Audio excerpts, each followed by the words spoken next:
여러분 안녕하십니까? 포항 MBC 뉴스입니다. 한글날인 오늘 경북 동해안에서는 강한 바람과 너울성 파도로 인한 안전사고에 각별한 주의가 필요할 것으로 보입니다. 14호 태풍 차놈은 일본 남부로 향하지만 세력이 강해 간접 영향을 받을 수 있습니다. 조주경 기상캐스터입니다. 오늘은 한글날입니다. 밤새 더 강한 바람이 불어들었는데요. 일본 남쪽 해상을 지나는 태풍 차놈이 북상하면서 북쪽에 있는 고기압과 태풍 사이의 기압차가 점점 더 커지고 있기 때문입니다. 따라서 태풍과 멀어지는 모레까지는 강풍이 예상됩니다. 보시다시피 현재 포항과 경주에는 강풍주의보가 울릉도와 독도까지 확대됐고요. 또 동해 남부 먼바다에는 풍랑경보로 강화됐습니다. 앞으로 동해 중부 전해상으로도 확대될 예정입니다. 다음은 자세한 지역별 날씨입니다. 오늘 경북 동해안에는 종일 흐리겠습니다. 낮 최고 기온 20도에서 21도를 보이면서 낮 동안 활동하기에는 무난하겠습니다. 울릉도와 독도는 오전부터는 맑다가 오후부터 차츰 흐려지겠는데요. 울릉도 19도, 독도 20도로 예상됩니다. 동해상에서는 너울성 파도에 계속해서 주의가 필요합니다. 바다의 물결은 동해 중부 해상에서 최고 4m, 동해 남부 해상에서는 최고 6m까지 매우 높게 일겠습니다. 우리 지역은 동풍의 영향으로 토요일 비가 내리는 곳이 있겠습니다. 날씨였습니다. 포항 수성 사격장의 미군 헬기 사격 훈련에 대한 포항 시민들의 반발이 거센 가운데 국방부가 훈련을 강행하겠다고 밝히면서 파문이 커지고 있습니다. 포항시의회는 긴급 임시회를 열고 사격장의 완전 폐쇄를 요구하는 성명서를 채택했습니다. 박상환 기자입니다. 국방부는 오는 12일부터 다음 달 6일까지 약 한 달간 포항시 남구 장기면 수성 사격장에서 아파치 헬기 사격 훈련을 실시하겠다고 밝혔습니다. 주민들은 국방부가 아무런 협의 없이 은근슬쩍 주한미군 아파치 헬기 훈련까지 포함시킨 대규모 연합훈련을 펼치고 있다고 비난했습니다. 그동안 애국심만으로 참아왔던 지역민들의 소외감과 분노를 폭발시켰습니다. 지금까지 전에는 1사단 나와가 사격할 적에는 우리가 불편한 점이 있어도 서로가 이해해가면서 살아왔는데 생각지도 주민들에게 말 한마디 없고 장기 면민에게 말 한마디 없이 아파치 헬기가 사격을 그래 하니까. 주민들은 훈련 중지를 위해 지난달 국방부 관계자와 간담회를 개최했으며 수성 사격장 폐쇄 이전 요구 촉구문을 국방부와 한미연합사령부에 전달하는 등 백방으로 노력해왔습니다. 아파치 헬기 훈련 강행 소식에 포항시 의회는 임시회를 개최하고 사격 훈련의 전면 중지와 수성 사격장 완전 폐쇄를 촉구하는 성명서를 채택했습니다. 가결되었음을 선포합니다. 의회는 장기면만에 국한된 문제가 아닌 포항의 미래에 지대한 영향을 미치는 사안이라며 국방부의 사격장 폐쇄 조치 결단을 촉구했습니다. 앞으로 아파치 사격 훈련을 포함한 수성 사격장이 계속 유지된다면 천혜의 자연 경관과 역사가 어우러져 포항의 대표 관광 명소가 된 장기면은 관광객 감소는 물론 향후 추진 예정인 스마트 양식 클러스터 조성, 양포항 마리나 조성 사업 등 지역 개발 사업에도 악영향을 미쳐 장기면 발전을 요원하게 될 것이다. 사격장 인근 주민들은 아파치 헬기 사격 훈련을 앞두고 대규모 집단 행동을 예고하는 등 군과 주민들 간의 갈등의 골은 더욱 깊어지고 있습니다. MBC 뉴스 박상환입니다. 포스코 최정우 회장이 올해 상반기 12억여 원의 급여를 받았습니다. 지난해 같은 기간과 비교해 50% 가까이 오른 건데요. 사상 첫 적자의 코로나19로 인한 비상경영체제로 노동자들의 임금은 동결된 것과 대비된다는 지적이 나오고 있습니다. 박성화 기자입니다. 올해 상반기 포스코 최정우 회장은 12억 1,500만 원의 보수를 받았습니다. 급여가 4억 5,100만 원, 성과연봉이 포함된 상여가 7억 6,400만 원입니다. 지난해 같은 기간의 보수는 8억 1,500만 원, 1년 동안 49%나 오른 겁니다. 최정우 회장뿐만이 아닙니다. 장인하 사장이 63%, 정중선 부사장이 45% 오른 보수를 받았습니다. 하지만 포스코가 철강 경기 위축을 이유로 올해 비상경영까지 선언한 상황에서 이런 임원진의 임금 상승이 과연 타당한지 의문이 제기되고 있습니다. 포스코 회장이 이처럼 높은 연봉을 받는 동안 직원들의 급여는 얼마나 올랐을까? 포스코 직원 연봉은 지난해 4,900만 원에서 올해 5천만 원으로 2% 상승에 그쳤습니다. 더구나 포스코는 비상경영을 선포하며 올해 직원들의 임금을 동결했습니다. 비상경영이라고 하면 회사와 노동자가 다 같이 상생하면서 뭔가 기운을 만들어야 되는데 노동자는 허리띠를 졸라매고. 금속노조는 하청업체 직원들의 상황은 더욱 열악하다고 밝혔습니다. 포스코가 하청업체 운영비를 매년 5%씩 3년 동안 15% 감축하게 해 인원 감축 등이 이뤄지고 있다는 겁니다. 3명이나 2명이서 일해야 될 거를 어쩔 수 없이 1명이 일하게 된다면 당연히 다른 노동재해가 일어날 수밖에 없는 것이고 노동 강도가 높아질 수밖에 없다. 한편 포스코는 임원진의 기본급여는 지난해와 동일하며 올해는 3년 장기 근속 인센티브가 보수에 포함돼 금액이 늘어난 것이라고 해명했습니다. MBC 뉴스 박성아입니다. 코로나로 인해 예전처럼 함께 모여 축제를 즐길 수 없다 보니 요즘은 온라인 플랫폼을 중심으로 예술 행사가 열리고 있습니다. 포항 스틸아트 페스티벌도 전통적인 진행 방식에서 탈피해 뉴 노멀 시대에 어울리는 새로운 도전에 나섰습니다. 이규설 기자입니다. 177, 지난 8년간 포항 스틸아트 페스티벌을 통해 탄생한 작품의 숫자입니다. 주로 지역 기업들이 작품을 만들어 포항시에 기증했는데 작품이 설치된 영일대 해수욕장과 포항 그린웨이는 예술이 더 쉬워져 수준 높은 문화 공간으로 탈바꿈했습니다. 올해 포항 스틸아트 페스티벌은 기존과 완전히 다른 방식으로 진행됩니다. 행사는 비대면 도슨트와 큐레이션을 제공하는 포항 스틸아트 투어 앱이 주도합니다. 작품 설명은 기본, 작가별, 기업별, 장소별 검색은 물론 작품까지 갈 수 있는 길도 안내해 줍니다. 시민들이 직접 참여한 영상 설명도 볼 수 있습니다. 날개를 달기까지 세상은 나에게 반듯하게 존재해주지 않는 것을 이 의자로 인해 표현을 했다고 합니다.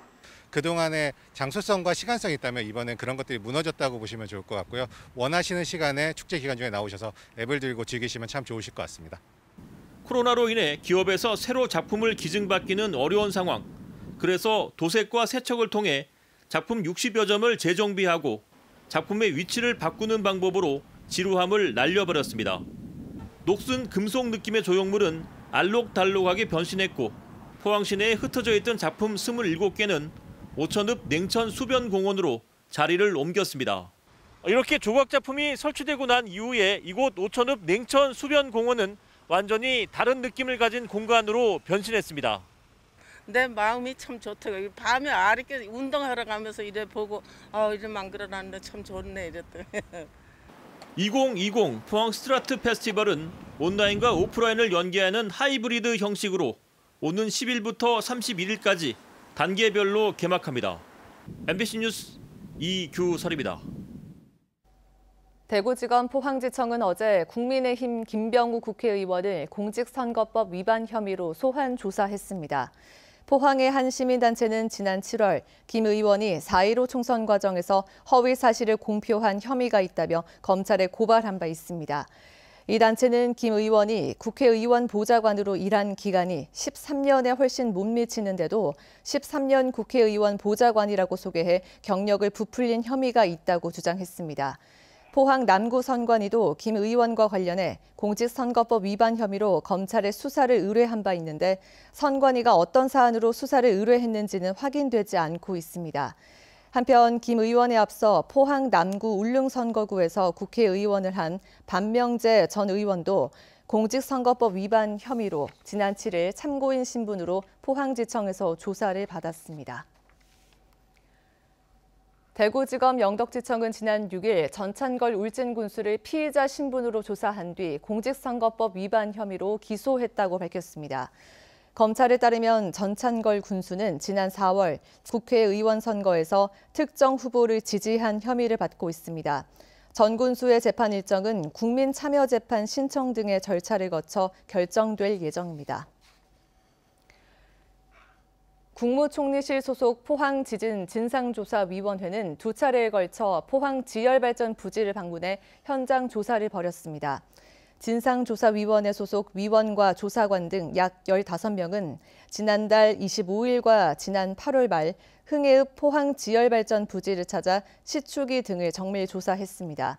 포항 지진의 핵심 증거인 시추기는 올해 2월 인도네시아 업체에 매각돼 철거될 위기에 놓여 있었지만 진상조사위는 시추기 정밀 조사를 통해 지진의 원인을 명백히 밝혀야 한다는 포항 시민들의 요청을 받아들여 시추기 철거를 중단시켰습니다. 어제 열린 방송통신위원회 국정감사에서는 지역 방송의 역할론과 공익적 가치가 논의됐습니다.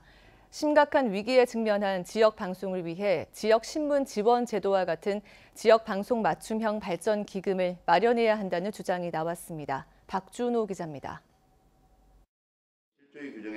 서울 국회에서 열린 방송통신위원회 국정감사. 지역방송의 역할론이 또다시 강조됐습니다. 지방정부를 감시하고 지역민의 목소리를 전달하기 위해선 지역방송의 공익적 가치가 무엇보다 중요하다는 겁니다.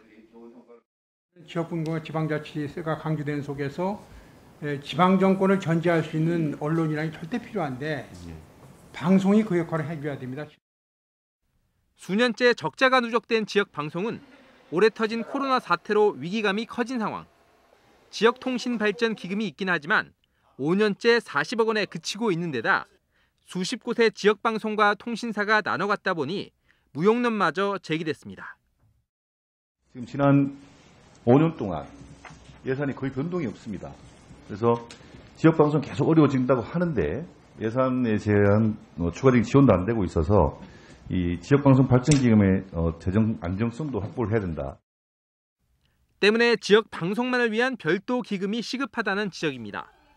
문화체육관광부가 맞춤형 지역신문 발전 기금을 만들어 지역신문 지원에 나선 것처럼 방통위도 지역방송 지원을 위해 적극적으로 움직여야 한다는 주문입니다. 지역방송 발전 기금을 만들어 우리가 지원할 방안은 혹시 갖고 계신지요? 여러 가지 방법 중에 하나라고 생각을 하고요. 그 구체적인 방법에 대해서는 고민을 하겠습니다. 이와 함께 통행료로 전락한 언론진흥재단의 정부 광고 대행 수수료도 지역 언론사의 경영 역할을 부추기고 있어 전면 폐지해야 한다는 지적입니다. MBC 뉴스 박준호입니다. 지난달 2번의 태풍으로 많은 피해를 입었던 울릉도의 피해 복구비가 813억 원으로 확정됐습니다. 피해 복구액은 울릉 사동항 349억 원, 남양항 136억 원, 울릉 일주도로 167억 원, 독도 주민숙소와 무량장 14억 원 등입니다. 울릉구는 일주도로 등 피해 지역 응급 복구를 마쳤지만 여전히 복구에 어려움이 크다며 행정력을 집중해 항구 복구를 신속히 추진하겠다고 밝혔습니다. 핵종 분석 오류로 3년째 중단됐던 한국원자력연구원의 방사성 폐기물이 경주 방패장으로 반입됩니다. 경주 방패장 민간환경감시위원회는 대전에 있는 원자력연구원의 재발 방지 대책 등을 점검한 뒤 반입 재개를 결정했습니다. 현재 대전에는 중저준위 방패물이 3만 드럼 정도 임시 보관돼 있으며 올해 안에 240드럼을 경주 방패장으로 반출할 예정입니다. 상주에서 발견된 훈민정음 해를 보니 세상에 알려진 지도 벌써 10년이 넘었습니다. 아직 어둠 속에 묻혀있는 상주보는 한글날 전후로 세인의 관심을 끌고 있지만 현 소장자인 배익기 씨는 여전히 세상에 내놓지 않고 있습니다. 학계에서는 상주본의 가치를 제대로 인정받기 위해서라도 배 씨가 사진으로라도 책자를 공개하고 정부에서는 매매나 현물 거래 금지 등 강력한 조치를 취해야 한다고 지적합니다. 이호영 기자입니다. 1조 원 이상의 무한 가치가 있다고 추정했던 훈민정음 해례본 상주본은 해가 갈수록 과대평가됐다는 주장이 이어지고 있습니다. 우선 국보 70호인 훈민정음 간송본과 똑같은 판본으로 그 내용은 이미 알려졌고 가필된 묵서도 배익기 씨의 주장처럼 세종대왕의 친필이 아니라고 학계는 분석하고 있습니다. 또 상주본을 직접 받거나 깊게 연구한 전문가들은 가필의 내용도 국어사 연구에서 대부분 알려진 것이라고 일축하고 있습니다. 이 책 전체의 3분의 1가량, 최소 10장 이상은 지금 훼손이 되어 있는 상태이고 또 기존에 알려진 바와 같이 거기에 적혀있는 묵서 관련 내용도 이미 기존의 연구에서 많이 밝혀진 부분입니다. 그러니까 특별히 지금 간송본보다 뭔가 더 가치가 우수하다고 하는 것은 볼 수 없을 것 같습니다. 학계는 백기 씨가 상주본의 진정한 가치에 대한 의구심을 풀기 위해서는 실물이 아닌 사진으로라도 전부를 공개해서 전문가의 감정을 거쳐야 한다고 입을 모읍니다. 문화재청은 상주본에 대한 매매나 현물 거래 등을 원천적으로 차단하고 지자체 차원에서 거론되고 있는 금전 보상과 기증 행위도 금지해야 한다고 주장합니다. 이미 대법원의 판결을 통해서 국가의 소유임이 명확해졌으니 지금 만약에 협상 창구를 다양화하게 하는 것은 이 책을 은닉하고 있는 백기 씨의 의도를 도와주는 꼴이 될 것 같습니다. 학계에서는 이와 함께 상주본의 가치는 그동안 진본 여부가 논란됐던 국보 훈민정음 간송본이 진본이라는 걸 증명하는 수준이라고 설명합니다. 예, 상주본이 발견된 지도 이미 원래 13년째인데 아직까지 국민들께서는 그 소상한 내역을 보지 못하고 있습니다. 한시바삐 정부에서는 이 책이 국민들 품에 갈 수 있게끔 조치를 취해야 될 걸로 생각합니다. 훈민정음 해례본은 당시 수십 건을 인쇄해 공로를 세운 신하들에게 하사했을 것으로 추정됩니다. 지금도 어느 명문가 집안에 해례본이 남아있지만 몰라서 방치하고 있는지도 모를 일입니다. 훈민정음 해례본의 진정한 주인은 우리 국민 모두입니다. MBC 뉴스 이호영입니다.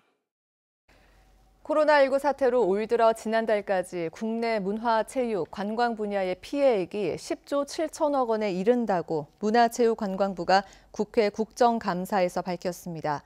타격이 가장 큰 관광 분야에서는 항공과 여행, 관광 숙박업 등의 소비 지출액이 지난해 같은 기간보다 24조 원 이상 줄었고 외국인 관광객은 82% 격감했습니다.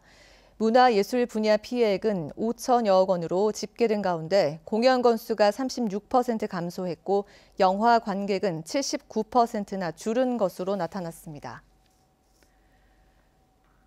경북에서 산사태 위험 1, 2등급 지역에 설치된 태양광 발전 시설이 모두 150곳으로 전국에서 세 번째로 많은 것으로 나타났습니다. 국민의힘 구자군 의원이 산림청에서 받은 자료에 따르면 태양광 시설 922곳, 7.4%가 산사태 발생 확률이 높은 1, 2등급 지역에 설치돼 있습니다. 지역별로는 전북이 245곳으로 가장 많고 전남에 이어 경북이 150곳이나 됩니다. 실제 올 여름 집계된 산지 태양광 산사태 사고 27건 가운데 14건이 산사태 위험 지역 1, 2등급지에서 일어났습니다. 농협중앙회가 산지 농협에 올해 벼 매입 자금으로 사상 최대 규모인 2조 1천억 원을 지원합니다.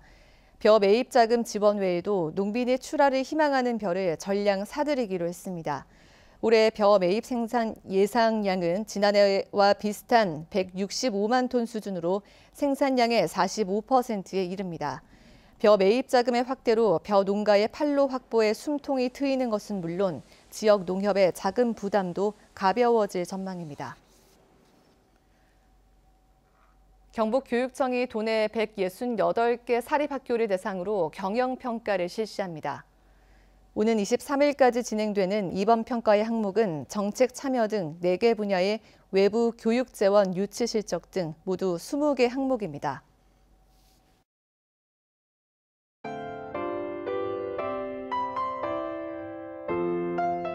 오늘은 한글날입니다. 밤새 더 강한 바람이 불어들었는데요. 일본 남쪽 해상을 지나는 태풍 차놈이 북상하면서 북쪽에 있는 고기압과 태풍 사이의 기압차가 점점 더 커지고 있기 때문입니다. 따라서 태풍과 멀어지는 모레까지는 강풍이 예상됩니다. 보시다시피 현재 포항과 경주에는 강풍주의보가 울릉도와 독도까지 확대됐고요.